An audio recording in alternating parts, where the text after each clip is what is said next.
Alright lads, so in less than 12 hours time we will be getting the new mid-month banner featuring a fierce battle version of both Gin and Shuhei, and within this we're going to be breaking down the banner, letting you lads know everything you need to know before this banner does drop if you decide to summon on it. So for starters, the banner itself is going to be available for basically 2 weeks. It's going to be on the 16th and then leave on the 27th. The great thing about this is that on the 26th we are going to be getting the Bankai livestream, which should reveal the end of month characters. So if you are someone that wants to potentially summon on this banner, but you want to wait to see what end of month is going to bring, you have the option. You're going to know on the final day on the 26th what the new banner characters are going to be for the end of the month while this banner is still out. So it gives you the option. If you have the patience to wait, you can definitely do that, and if you end up not being interested in what end of month actually offers, then you might want to summon on this banner.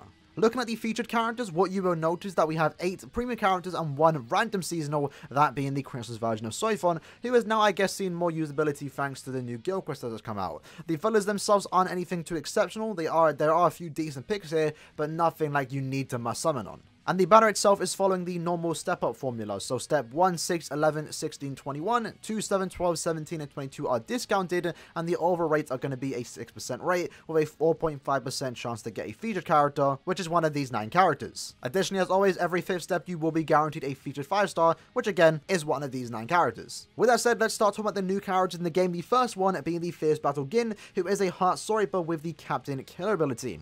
The main thing about this character is that he is a normal attack damage character with a melee collision NAD string, which is the first of its kind for a NAD particular character, and he looks to be really fun. In my opinion, he has one of the best NAD strings in the game. It's just really cool. But fan service aside, outside of looking actually really cool, how does this character actually perform? He is setting up to be one of the better NAD characters in the game. Obviously, I don't think he competes with Masaki and Tokinada, for example. He may, we have to see how he turns out, but in the general, he's actually looking very solid. He is a NAD character, he's ranged, he has flurry and guard break, and that already makes him a top tier heart character.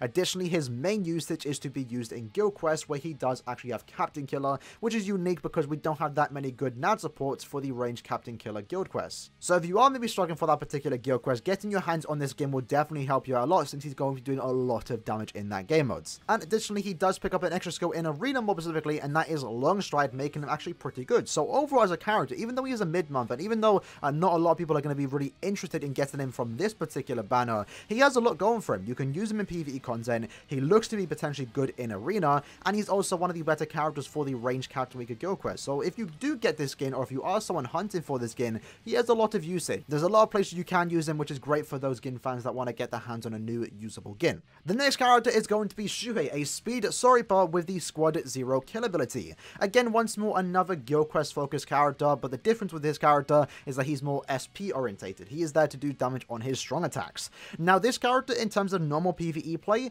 isn't going to be that great. He has a good SA1, a good SA3, but unfortunately a very lackluster SA2, that being a plant vortex in front of him. Personally, I don't like that on SP characters. I think it's kind of useless. So for normal PvE content, you're probably not really ever going to use him, especially because he doesn't have that good of a killer. He does have a good damage output thanks to his basically 80% berserker, which is definitely nice, but again, with the strong attacks and the lack of a killer, basically, it makes it so he's an okay character. I really don't see that many uses of this character in normal PvE play, but I will say he does have some usage as a link and also being used in guild quests. The unique thing about this character is that his soul trait is a freeze duration minus 100%, which doesn't seem that useful, but I, as someone that autos a lot of content, especially the harder content, I do find myself using links like Wonder Weiss and Nemu, who offer full immunity to poison and also burn. So having that potential link to completely ignore freeze, it's actually really cool in my opinion. It's a tad bit niche and there's not that many uses for it, but you know what, I'd rather have a link like this and have recharge, because we have many recharge links. We have no links like this, and if it ever does become useful, I'll be happy to maybe have this character. As for guild quest though, again, the game mode that he has been designed for the most part, he's going to perform relatively well there, mainly due to the fact that he does have a high damage output, and the vortex, which is initially one of the bad things about him for normal PvE play, can actually be very useful for guild quest, because what we did see in this particular guild quest week is that a lot of people are opting to use someone like Aizen, and that's mainly due to the fact that the vortex allows for good crowd control and it allows your 2 NAD characters to do a lot of damage. So having a character like Shuhei who is able to do a lot of damage and trap the enemies in place with that SA2, not going to last the longest. Do understand that it's not as good as Aizen's vortex. It is useful. So I don't think he's an amazing character. I feel like he definitely is a tad bit lackluster, but he does have his usage, and if you do use him correctly, you will be surprised with his potential. But having said that, there's still a tad bit more better characters out there, and you know, you can do right. As for the fillers, let's quickly break them down. So the first one being Yukio. Yukio is a power human with the Aranka kill ability. Yukio's whole gimmick is basically being used for inheritance trials because he does have an increased chance of inflicting a status ailment against power attribute Arankas. He also has more killer effect in COP, which makes him a pretty useful character, especially 1 out of 5. Unfortunately, with the strong attacks that he does have, it doesn't make him anything overpowered in my opinion. And additionally, as far as the power Aranka killers do go, we have a lot of really good Aranka killers that kind of just outshine this Yukio. It's not to say he's bad, he definitely has his usage, but if you're not a Yukio fan, I don't really see anyone really using him. Soi Fon is another great character. If you don't know, she is a double team character, which does allow you to switch between Yoruichi and Soi Fon. So it's basically 2 characters in one. If you want to play with Yoruichi, you can play with her. If you want to play with Soi Fon, you can play with Soi Fon. Because they are a double team character, they do come with 2 killers, that being no affiliation and also the holo kill ability, which makes them very useful for multiple different content since you can use them in more weeks of guild quests and you can potentially use them more often than not in something like inheritance trials.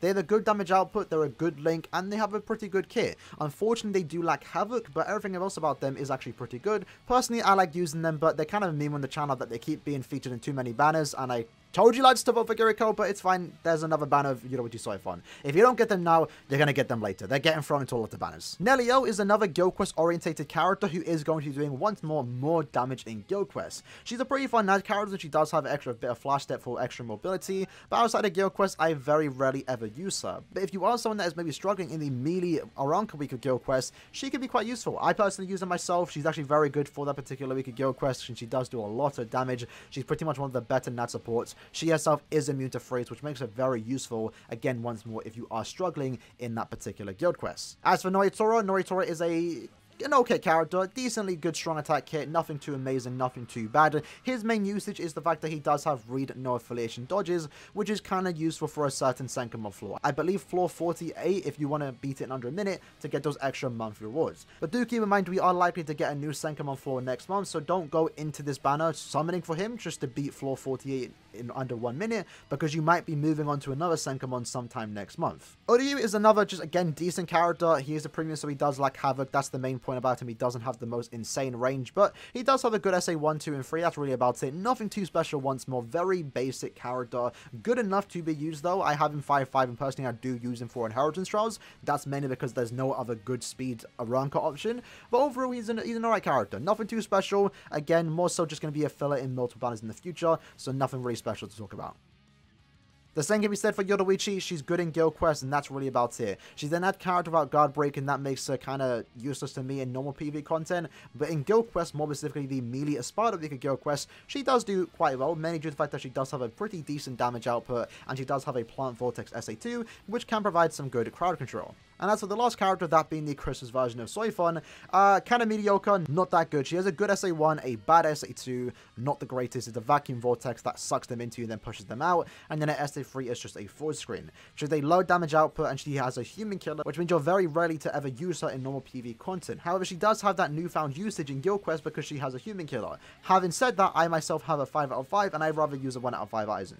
So I don't think Soi Fon's that great. She's mainly just a collector's item for any Soi Fon fans out there. With that said though, that was the basic breakdown for this new banner. Again, Gin, very good character, someone that I definitely want to get in the future. Shuhei is someone that I can see myself using, and I can see the usage of him, but I think the average player out there isn't really going to get much usage out of Shuhei. But that doesn't mean he's bad, he's just kind of average, nothing too special.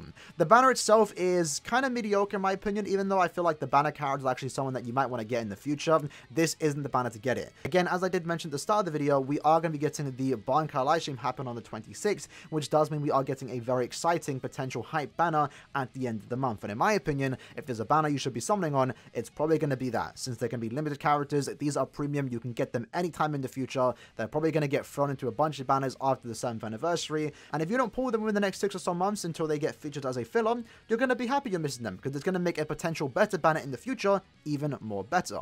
For any new players out there, maybe just do the first 2 steps because they're discounted. There is some decent value in this banner, but for the majority of players out there, unless you are a massive Gin or Shuhei fan, I think this is definitely a very easy skip. And if you only want one of them, I definitely recommend summoning on the individual banners. With that said, let me know if you even are summoning this banner. I'm very curious if you are. If you are, good luck on the banner. Hopefully you get what you want in a very little amount of orbs. I hope you guys enjoyed the video. I see you guys next time. Peace.